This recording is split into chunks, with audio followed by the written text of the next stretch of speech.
السلام علیکم ورحمۃ اللہ وبرکاتہ۔ الحمد للہ وکفی وسلام علی عبادہ الذین اصطفیٰ،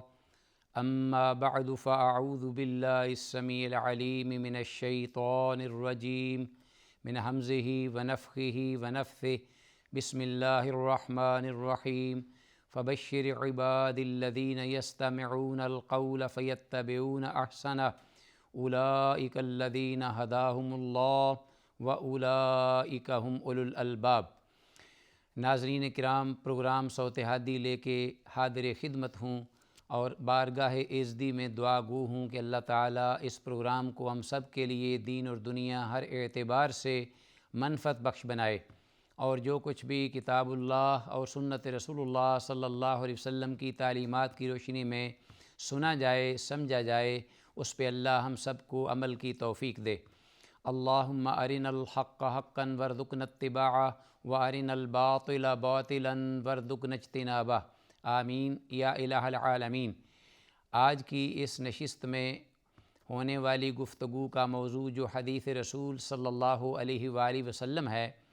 یہ وہ حدیث ہے کہ جس کا اشارہ ہم نے گزشتہ پروگرام میں کیا تھا، اور باب کے الفاظ ذکر کرتے ہوئے ہم نے اس باب کی پہلی اور پھر اس کے بعد دوسری حدیث کا بھی اختصار سے تذکرہ کیا تھا۔ آتے ہیں ایک بار پھر اس باب کے الفاظ کا اعادہ کرتے ہوئے آنے والی احادیث کو اختصار سے دیکھیں، اور پھر اللہ کی توفیق سے آئندہ کی احادیث کی طرف ہم آتے ہیں۔ مؤلف رحمہ اللہ نے جو باب ذکر کیا ہے کتاب الحج، حج کے کتاب چیپٹر کے ضمن میں تحریر شدہ جو فصول ہیں یا ابواب ہیں، ان کے تحت جو احکام اور مسائل درج کیے گئے ہیں، اس ضمن میں یہ باب ہے، باب رمی جمرۃ العقبہ من بطن الوادی وتکون مکۃ عن یسارہ ویکبر مع کل حصاۃ، کہ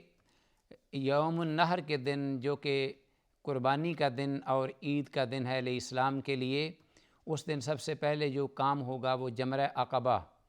یعنی عقبہ بڑے جمرہ کو کنکر مارنا۔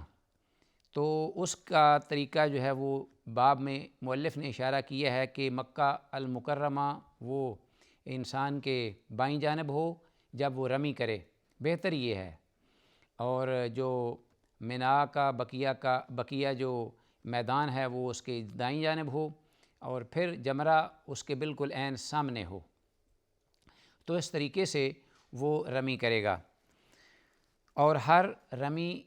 پر یعنی کنکر مارتے ہوئے تکبیر کہے گا اللہ اکبر، جو کم از کم الفاظ ہیں۔ اس سلسلے میں حدیث نمبر 816 کا ذکر ہم نے کیا، جو کہ عبداللہ بن مسعود رضی اللہ عنہما کی حدیث عبد الرحمن بن یزید بیان کرتے ہیں، اور انہوں نے سوال کیا تھا کہ عبداللہ بن مسعود رضی اللہ تعالی عنہ نے یہ جمرہ عقبہ میں جب رمی کی تو وادی کے نشیب میں اترے اور میں آپ کے ساتھ تھا، تو میں نے ان سے یہ کہا کہ اے ابو عبد الرحمن، لوگ تو بالائی حصے میں ہو کر یہاں کنکر مارتے ہیں جمرہ عقبہ کو، تو یہاں جمرہ عقبہ کے بارے میں سوال کیا ہے عبد الرحمن بن یزید نے، نہ کہ کسی اور جمرہ کے بارے میں، اس لیے کہ دیگر جو دو جمرات ہیں، جمرہ وسطیٰ اور جمرہ صغریٰ، اس کے بارے میں تو بلکہ یہ ہے کہ وہ بالائی حصے یعنی اوپر کی سطح سے ہی رمی کی جاتی ہے، وہاں کوئی اختلاف ہی نہیں۔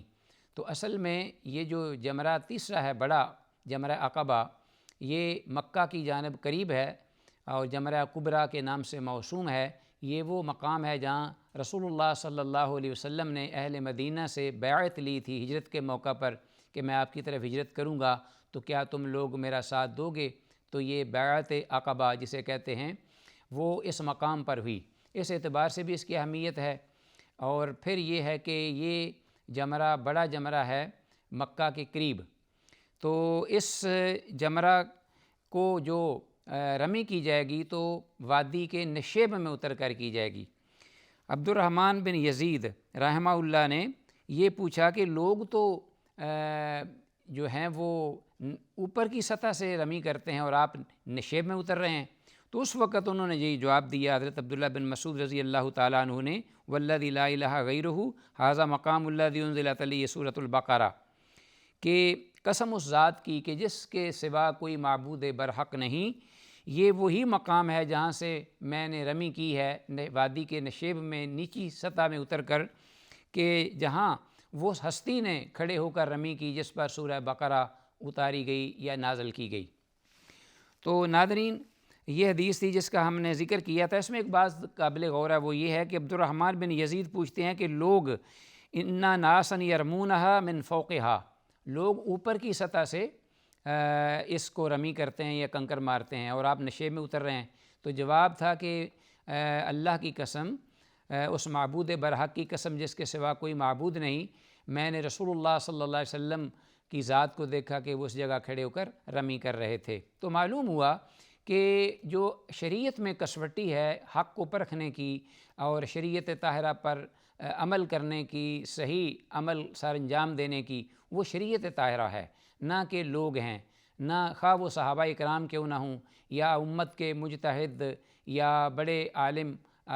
کیوں نہ ہوں، ائمہ کیوں نہ ہوں یا ائمہ مجتہدین، انہیں ان کے اجتہاد کا اخلاص کی نیت پر تو ثواب ملے گا، لیکن جو ان سے خطا ہوگی وہ خطا بہرحال خطا ہی رہے گی، وہ صحیح نہیں ہو سکے گی، اس پر ان کو ایک اجر ملے گا، لیکن بات شریعت طاہرہ کی درست ہوگی۔ اس پر یہ جو قاعدہ ہے شرعی وہ یہ ہے، اصولی قاعدہ،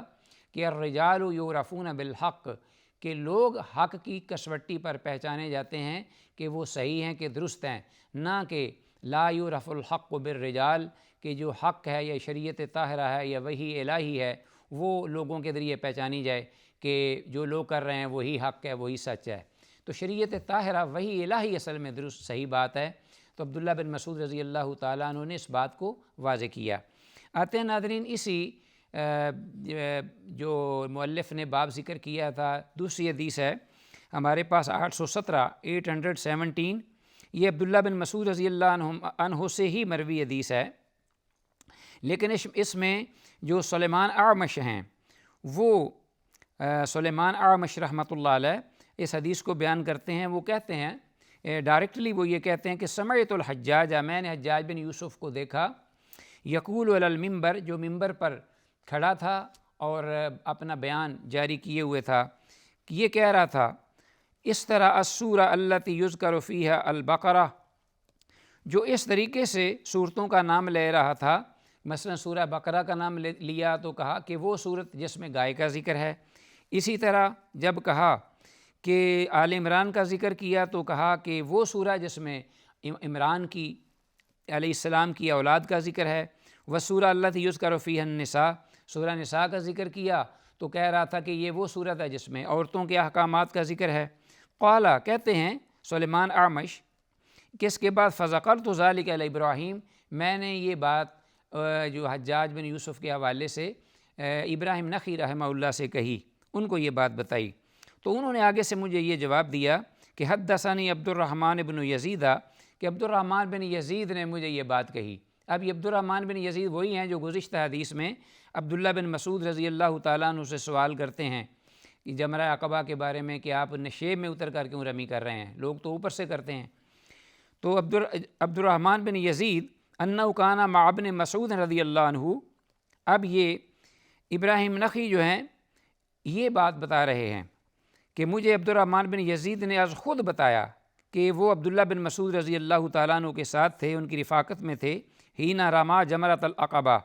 جس وقت انہوں نے جمرہ عقبہ کو رمی کیا، تو فاستبطن الوادی، وہ نشیب میں اترے، وادی کی نیچے آتے چلے گئے، حتی حاز بالشجرہ اطردہا، حتی حاز بالشجرۃ اطردہا، یہاں تک کہ وہ اس درخت جو اس وقت موجود تھا وادی میں، اس درخت کے بالکل عین سامنے آ گئے یا نیچے آ گئے، ورما بسبع حصیات، اور انہوں نے 7 مرتبہ کنکر مارے، جمرہ عقبہ کو 7 چھوٹے چھوٹے پتھر مارے اٹھا کر، یکبر مع کل حصاۃ، ہر کنکر کے ساتھ وہ کیا کہتے تھے، اللہ اکبر، تکبیر کہتے، ثم قال، پھر کہنے لگے کہ من ہا ہنا والذی لا الہ غیرہ، اسی مقام پر ہی سے اس ذات نے جس ذات کے سوا کوئی برحق نہیں، اس کی قسم کہ قوم الذی انزلت علیہ سورۃ البقرہ، وہ ذات کھڑی ہوئی، اس نے کھڑے ہو کر یہیں سے رمی کی، مراد رسول اللہ صلی اللہ علیہ وسلم تھے کہ جن پر سورہ بقرہ اتری۔ اب یہ سورہ بقرہ کا پہلی حدیث میں بھی عبداللہ بن مسعود رضی اللہ عنہ نے ذکر کیا ہے، اور اس حدیث کے اختتام پر بھی عبداللہ بن مسعود رضی اللہ تعالیٰ عنہ نے سورہ بقرہ کا ذکر کیا ہے اور کسی سورہ کا نام نہیں لیا، کہ والذی لا الہ غیرہ قام الذی انزلت علیہ سورۃ البقرہ، کہ اس ذات کی قسم جس کے سوا کوئی معبود برحق نہیں، وہ ہستی جس پر سورہ بقرہ اتری، وہ اسی مقام پر کھڑے ہو کر انہوں نے جمرہ عقبہ کو رمی کی، یعنی وادی کے نشیب میں اتر کر۔ تو سورہ بقرہ کا نام کیوں لیا؟ اس لیے علماء اس میں یہ اس بات کے بارے میں کہتے ہیں کہ چونکہ سورہ بقرہ جو ہے اپنے احکام اور مسائل کے اعتبار سے، یہاں تک کہ عقائد کے اعتبار سے، اور پھر یہ ہے کہ خاص طور پر حج کے احکام اور مسائل جن کا یہاں ذکر ہے، چونکہ رمی بھی حج کے مناسک سے ایک منسک ہے، تو سورہ بقرہ جو ہے اس میں تفصیل کے ساتھ یہ حج کے احکام اور مناسک اللہ نے ذکر کیے ہیں، اس لیے خاص طور پر انہوں نے سورہ بقرہ کا ذکر کیا ہے۔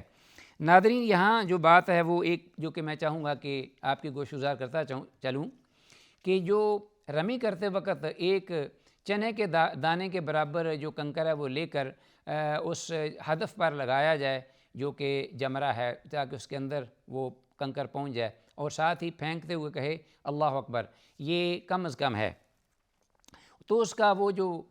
مارا ہوا کنکر یا رمی کی ہوئی ہے وہ اللہ کے فضل سے بارگاہ ازدی میں قبول و منظور ہوگی۔ باقی اگر کوئی شخص بھول کر یا عدم علم کی بنا پر تکبیر نہیں کہہ سکا، تو اس کا جو مارا ہوا کنکر ہے یاد آنے پر وہ دوبارہ بھی مار سکتا ہے، لیکن وہ شمار بھی کیا جائے گا، اس میں اختلاف کوئی نہیں ہے۔ تو بھول جانے پر عدم علم کی بنا پر اگر کوئی نہیں مار سکا، تکبیر نہیں کہہ سکا، تو کوئی حرج نہیں، انشاءاللہ اللہ تعالیٰ اس کی اس رمی کو قبول و منظور فرما لیں گے۔ تو ایک بات وہ یہ کہ تکبیر کی کیفیت امام ماوردی نے امام شافعی رحمہ اللہ سے اس طرح ذکر کی ہے کہ وہ ہر کنکر پر مارتے وقت یہ الفاظ کہتے اللہ اکبر، اللہ اکبر، لا الہ الا اللہ، اللہ اکبر وللہ الحمد۔ تو یہ الفاظ بھی کہے جا سکتے ہیں، اور اسی طرح اور بھی الفاظ منقول ہیں، جیسا کہ حضرت علی رضی اللہ تعالیٰ عنہ کنکر یا رمی کرنے کے بعد یہ دعائی الفاظ بھی کہا کرتے تھے کہ اللہم اہدنی بالہدا، اے اللہ مجھے ہدایت کے ساتھ منور فرما، مشرف فرما، وقینی بالتقوی، اور اپنا خوف اور تقوی اس کی وجہ سے یا اس کی برکات سے یا اس کی بنا پر مجھے جہنم کے عذاب سے بچا لے، سزا سے بچا لے، وجعل الآخرہ خیرا لی من الاولی، اور میری دوسری حالت، یہ سے مراد آخرت ہے، دنیا سے بہتر کر دے۔ تو حضرت عبداللہ بن مسعود رضی اللہ تعالیٰ عنہ رمی سے فراغت پر یہ جو الفاظ کہا کرتے تھے وہ یہ تھے کہ وہ اپنی پوری محنت اور سعی اس کو اس انداز سے اللہ کی بارگاہ میں پیش کرتے کہ اللہم اجعلہ حجا مبرورا وذنبا مغفورا، کہ اے اللہ اس حج کو حج مبرور یعنی حج مقبول بنا دے، اور جو بھی میرا ذنب گناہ ہے جو کہ جان بوجھ کر یا چاہتے ہوئے نہ چاہتے ہوئے عدم علم کی بنا پر ہوئے ہیں مجھ سے، اللہ اس کو معاف فرما دے، وسعیا مشکورا، اور میری اس محنت اور کوشش کو شرف قبولیت سے نواز۔ تو اس قسم کی یہ دعائیں بعد میں جو منقول ہیں صحابہ کرام رضوان اللہ علیہم اجمعین سے، یہ کی جا سکتی ہیں۔ تو اب آتے ہیں ناظرین، اس کے بعد مؤلف رحمہ اللہ نے کتاب الحج کے سلسلے میں جو ایک باب اور ذکر کیا آگے اس حدیث کے بعد، وہ اس کا تعلق بھی حج کے احکام و مسائل کے ساتھ ہے۔ میں چاہوں گا کہ پہلے حج کے بارے میں جو انہوں نے باب ذکر کیا ہے اس کے الفاظ آپ کی گوش گزار کرتا چلوں، اس کے بعد وہ مختصر حدیث چند الفاظ پر مشتمل ہے وہ ذکر ہوگی۔ باب کے الفاظ ہیں باب تفضیل الحلق علی التقصیر و جواز التقصیر، کہ سر منڈانا افضل ہے، کترانا جائز ہے۔ تو یہ الفاظ جو باب کے ہیں، باب تفضیل الحلق، حلق کرنا سر مونڈنا ریزر سے، بلیڈ سے یا اس طرح سے مکمل طور پر، اور اس کی فضیلت ہے کس پر؟ التقصیر، کتروانے سے، بال کٹوانے سے، کینچی سیزر وغیرہ سے، و جواز تقصیر، اور اسی طرح جو بال کٹوانا ہے بہرحال وہ بھی جائز ہیں، اگرچہ حلق جو ہے وہ افضل ہے۔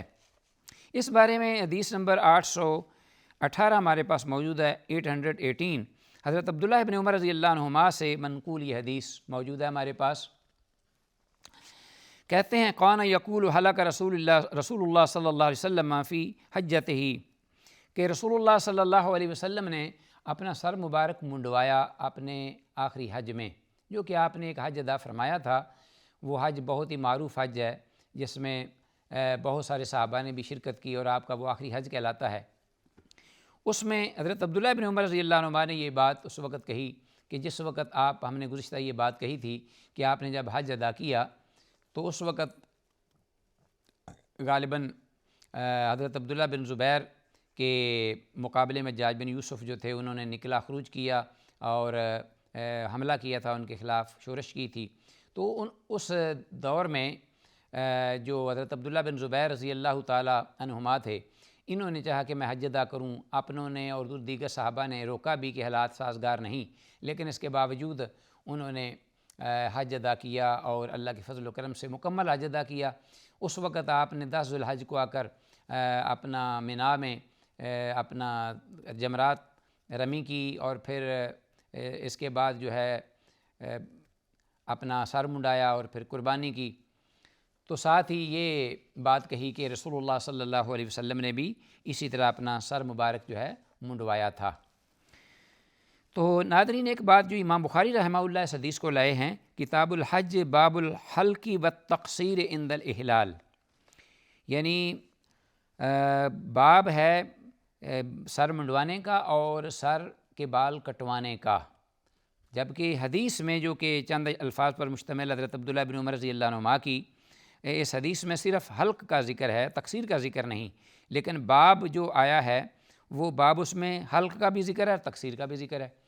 تو امام بخاری رحمہ اللہ کا یہ طریقہ کار ہے کہ امام بخاری رحمۃ اللہ علیہ اپنے ایک باب کے تحت کئی ایک احادیث لاتے ہیں، مختلف احادیث، تو ان ساری احادیث کو سامنے رکھتے ہوئے ایک باب جو ہے وہ ذکر کرتے ہیں۔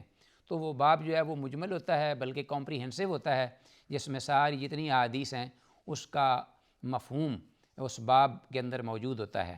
تو اس لیے اسی باب کے تحت دیگر احادیث امام بخاری رحمہ اللہ لائے ہیں، جس میں تقصیر کا بھی ذکر ہے کہ صحابہ اکرام رضوان اللہ علیہم اجمعین انہوں نے رسول اللہ صلی اللہ علیہ وسلم کی موجودگی میں سر منڈوائے بھی تھے اور سر کے بال کٹوائے بھی تھے، اور کٹوائے انہوں نے تھے جنہوں نے عمرہ ادا کیا تھا، جنہوں نے حج قران نہیں کیا، عمرہ ادا کر کے انہوں نے بال کٹوائے اس لیے کٹوائے کہ حج تمتع ہے اور اس کے بعد ہم نے یوم النحر کو دوبارہ بال منڈوانے ہیں، اس وقت ہم منڈوا لیں گے، اب کٹوا لیتے ہیں، تو تاکہ سر کے بال کچھ جو ہیں وہ باقی رہیں۔ تو اس اعتبار سے صحابہ اکرام رضوان اللہ علیہم اجمعین نے بال کٹوائے بھی اور منڈوائے بھی، جبکہ رسول اللہ صلی اللہ علیہ وسلم کا حج قران تھا، آپ نے بال پورے منڈوائے، جس کی شہادت حضرت عبداللہ بن عمر رضی اللہ عنہما نے دی۔ تو ناظرین، ہم اسی پر اکتفا کرتے ہوئے اللہ سے دعا کرتے ہیں جو کچھ کہا سنا ہے اللہ اس پہ عمل کی توفیق دے۔ السلام علیکم ورحمۃ اللہ وبرکاتہ۔